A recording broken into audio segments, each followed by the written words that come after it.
Nifty 50 5 मिनटं time फ्रेममध्ये आपण एंट्री करणार आहोत. एक लॉटने एंट्री करणार आहोत आपण. प्रीमियम चार्टमध्ये पण बघा अपसाईड मोमेंटम करणार आहे. सध्या आपला लॉस चालू आहे 200-250 अंदर. अपसाईड मोमेंटम येणार आहे. आता बघूया आपण प्रॉफिट येते की लॉस येते. आज एक्सपायरी आहे त्यामुळे जरा विचार करून ट्रेड करावं लागेल.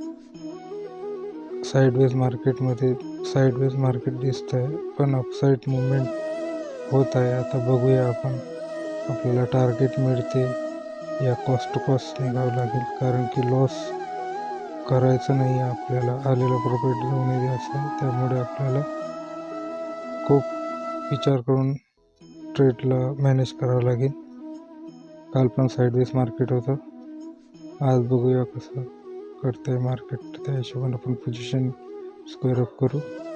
मला वाटते की साईडवेज आहे त्यामुळे आपल्याला कॉस्ट काढायला लागली. पोझिशन स्क्वेअर अप केली आहे. आज आपला कॉस्ट टू कॉस्ट आहे. नो प्रॉफिट नो लॉसचा डे आहे. आज साईडवेज आहे पूर्ण मार्केट. Okay bye.